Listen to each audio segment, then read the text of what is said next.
Vamos finalizar então essa sequência de aulas que correspondem às coordenadas cartesianas em 3 dimensões, tratando principalmente das forças, e temos 2 problemas, um fácil e um difícil. Nesse aqui, basicamente, nós temos um cabo, e esse cabo ajuda na sustentação dessa viga aqui, onde a viga sustenta esta carga. No texto ele fala que o cabo CD, que é este, ele suporta 3 kN, e o cabo BE, que é esse aqui, suporta 5 kN. Basicamente ele dá uma situação onde esse ângulo alfa é igual a zero, então quer dizer que essa viga e esse cabo se deslocam para o plano XZ, então isso aqui não é um problema tridimensional ainda, e ele solicita que a escrita da expressão vetorial dessa força. Então o que ele pede é escrever essa expressão vetorial.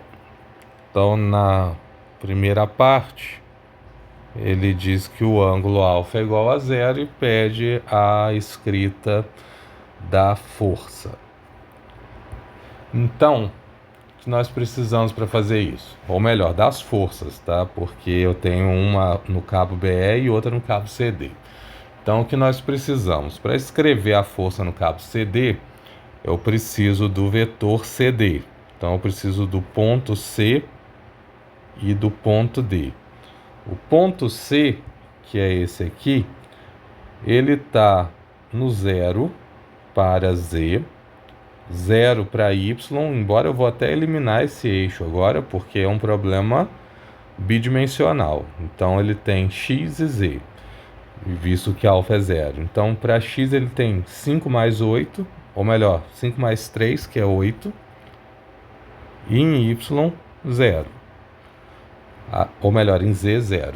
E agora o ponto D, ele está na origem do eixo X e ele possui uma altura de 6 metros. Então nós temos os 2 pontos. A partir desses 2 pontos podemos escrever o vetor CD, onde CD é 0 menos 8, que é menos 8i, 6 menos 0, que é 6j. A partir disso nós calculamos o módulo.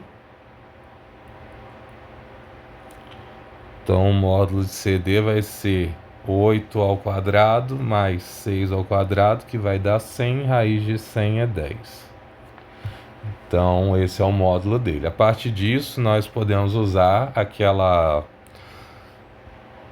fórmula que foi descrita anteriormente, onde o módulo da força vezes um vetor unitário vai me dar o vetor associado à força. Então, a partir disso, nós temos que a força dada aqui é de 3 kN, né, a sua intensidade.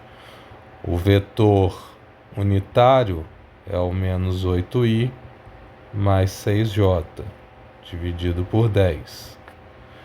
Então, fazendo essa multiplicação aqui, nós vamos obter que essa força CD vai ser igual a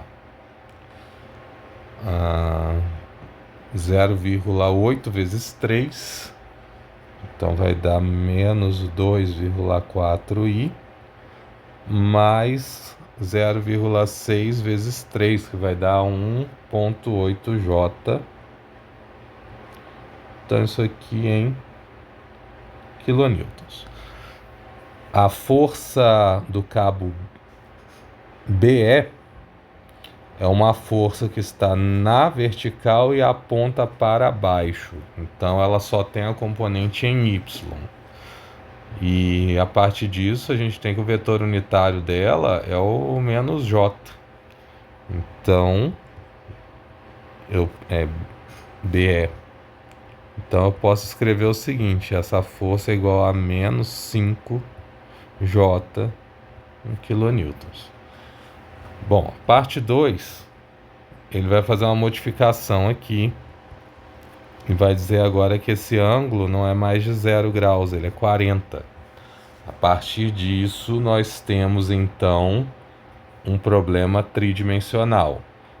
Então, os vetores C e D vão ser modificados. Apenas a altura vai prevalecer. Então, para o ponto C, nós temos o seguinte: o ângulo agora é um ângulo de 40 graus. Então, eu preciso fazer a decomposição desse vetor aqui, que vem de A até C. O vetor AC, ele faz um ângulo de 40 graus. Então, para determinar esse ponto, em x, eu vou pegar o 8 e vou multiplicar pelo cosseno de 40. Em y, a mesma coisa, mas agora pelo seno de 40. E a altura prevalece como 6 metros.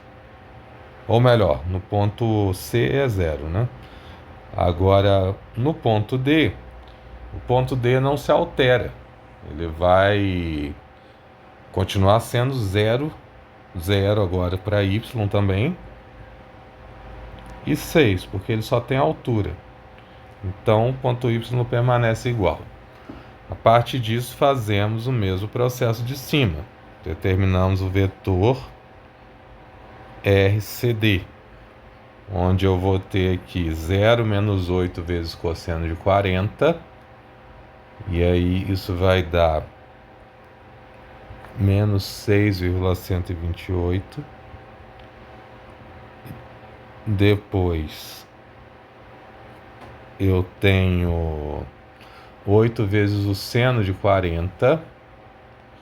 E aí esse seno, ele vai ser um valor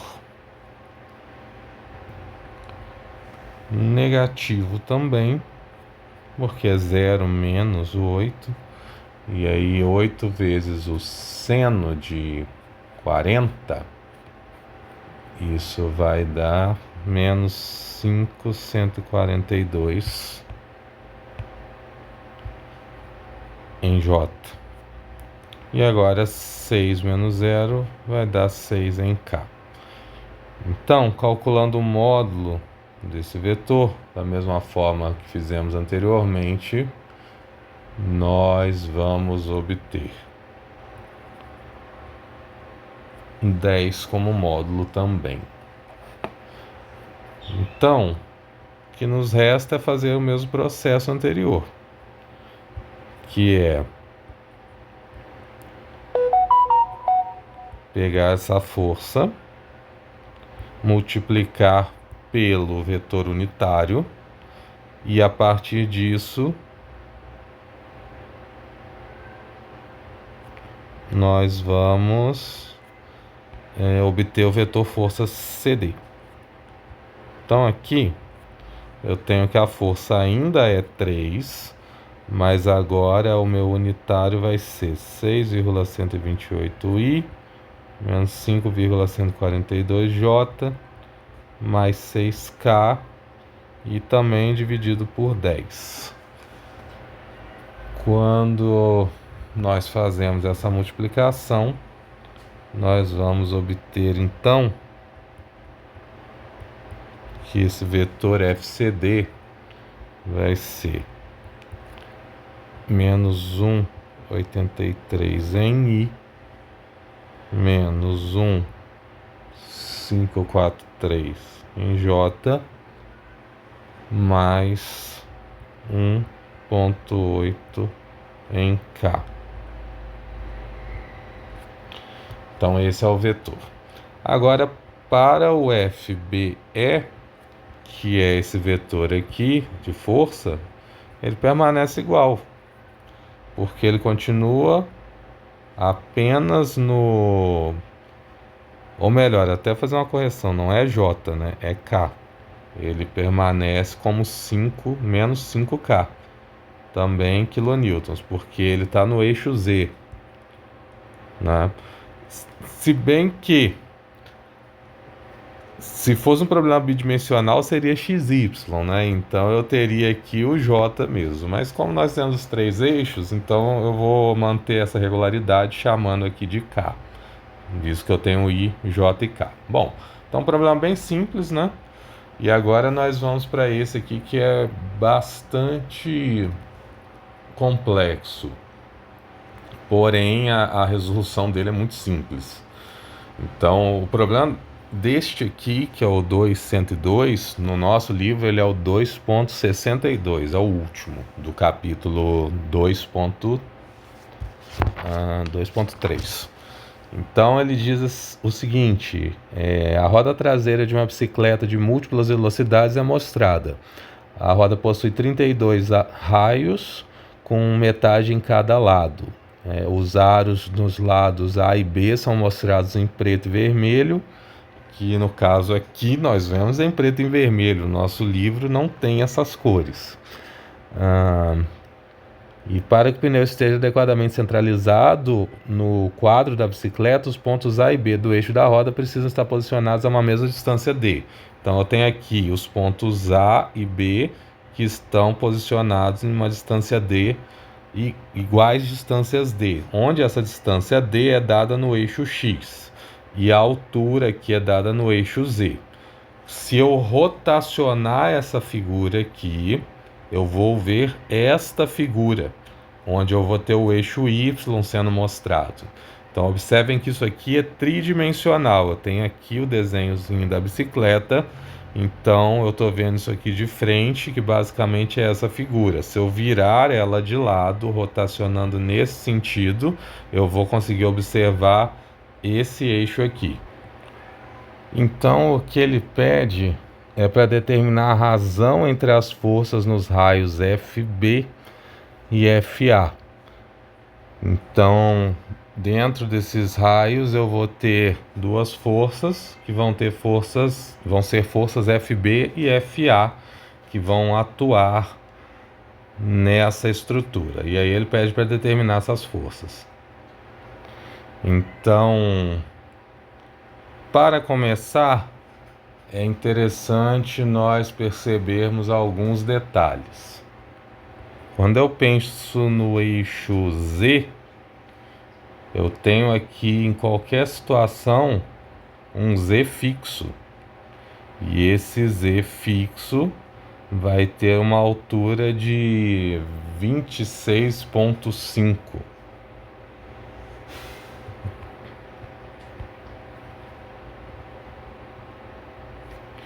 Então isso aqui é dado na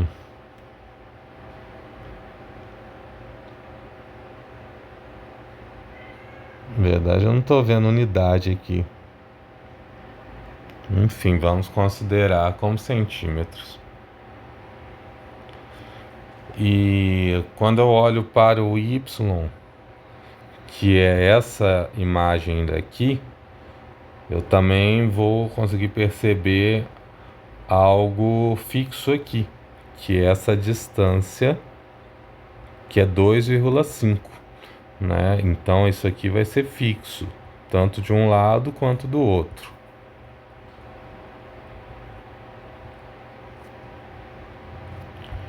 Então a partir disso eu já tenho duas informações. Quando eu analiso o eixo X, eu vou perceber que os dois lados são diferentes.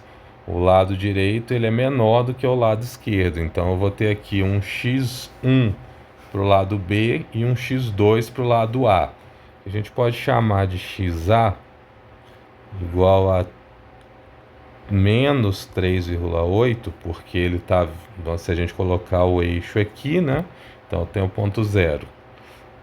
E um xb que vai ser igual a 2,5.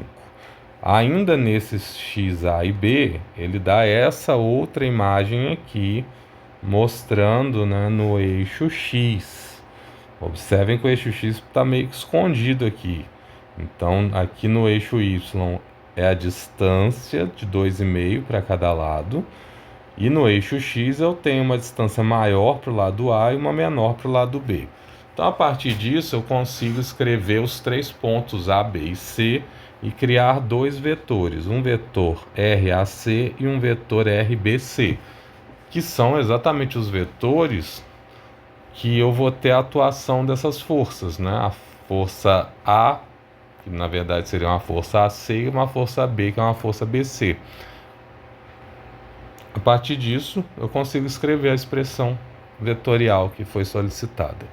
Então, observem que o ponto A, ele vai ter o y fixo, mas vai ter um x variável, né? No caso, entre o ponto A e B, o x varia, já o y não varia.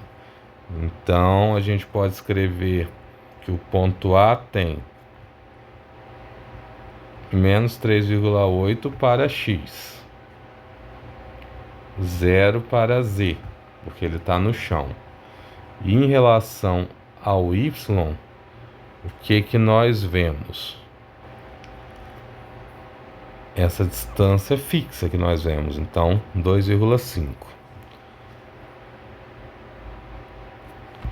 Então, com isso, nós temos o ponto A. Agora, em relação ao ponto B, nós vamos ter o seguinte. O ponto B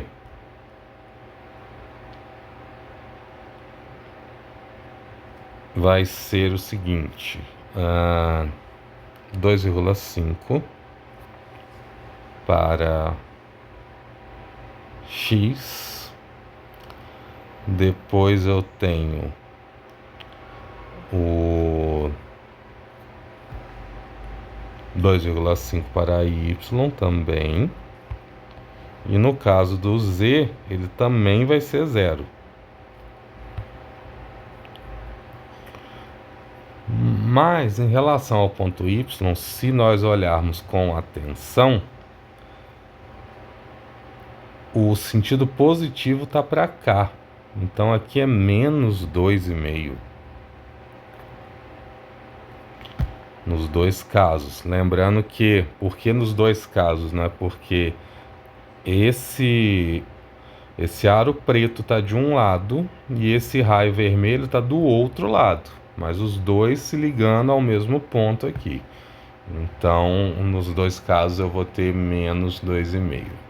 E a partir disso eu posso fazer o ponto C, onde C vai ser igual a 0, 0, porque ele está no centro.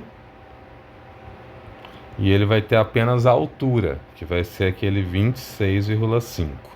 Então, a partir disso, eu monto os vetores RA e RB, onde nos dois casos vão ser em relação ao C, né? RAC e RBC. Então, para o RAC, eu vou ter 3,8i mais 2,5j mais 26,5 em K. Né? Como os dois primeiros são 0, 0 menos menos, vai ficar positivo. Agora, no segundo caso, eu vou ter aqui menos 2,5i mais 2,5j mais 26,5K. Nos dois casos, sem dúvida, eu vou precisar dos módulos, né? Então, o módulo de AC e o módulo de BC. Fazendo essa conta, nós vamos obter 26,88 no primeiro e 26,73 no segundo. Valores muito próximos. A partir disso, nós vamos fazer a divisão agora desses vetores aqui, transformando eles em vetores unitários, onde eu vou ter o vetor dividido pelo seu módulo. Então, vamos escrever uma expressão vetorial para A e uma outra expressão vetorial para B, com o objetivo de calcular as forças associadas. Então, eu vou ter aqui um vetor RAC, que basicamente vai ser o vetor A dividido pelo seu módulo. Depois eu vou ter um vetor RA, RBC, que também vai ser o vetor B dividido pelo seu módulo. Então aqui eu tenho 26,73 e aqui eu tenho 26,88. E agora o que nós vamos precisar fazer? Para encontrar a força A, eu vou multiplicar uma força FA pelo módulo desse vetor AC. Para encontrar a força B, eu vou multiplicar o módulo da força pelo vetor unitário BC. Então, isso vai gerar essas duas expressões aqui, onde esse é o unitário de A e esse é o unitário de B.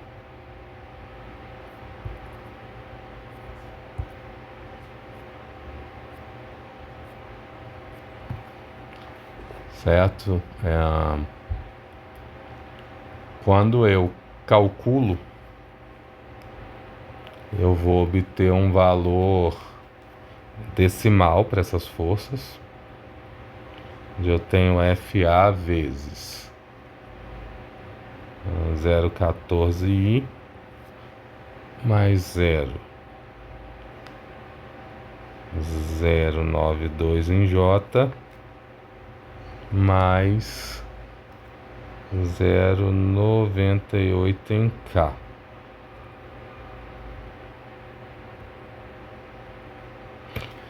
Fazendo algumas aproximações, né?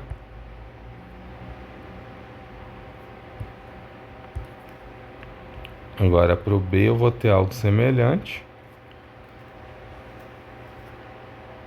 Agora 0,093 em I. Fiz a mesma coisa em J.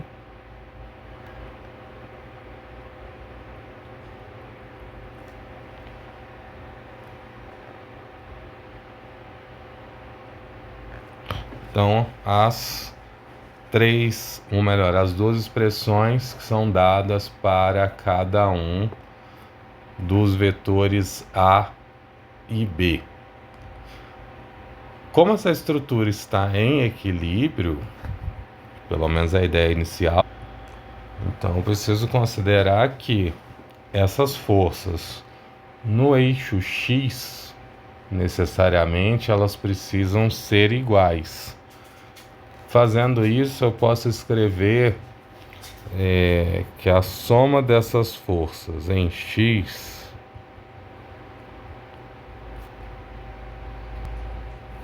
vai ser nula, essa soma.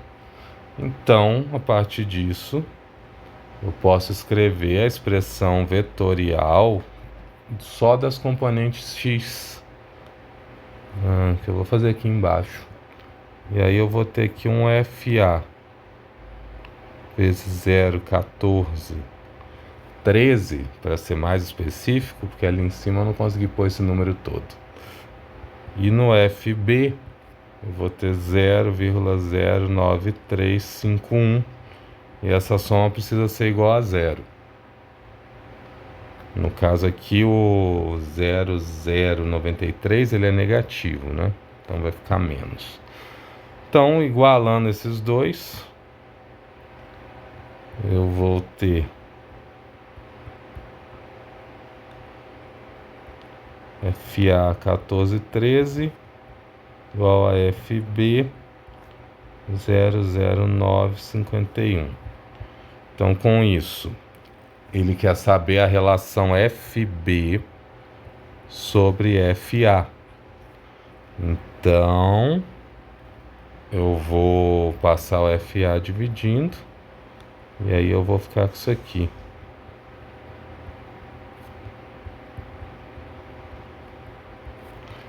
Fazendo essa divisão, a gente vai obter 1,51. Então, com isso a gente vê que a força no lado B, ela precisa ser maior para equilibrar os dois lados com a força igual a zero, o que quer dizer que o lado B precisa ser mais carregado para conseguir dar esse suporte. Então, com esse aqui, nós terminamos a aula 5 e começamos a aula 6, onde vamos falar de produto escalar.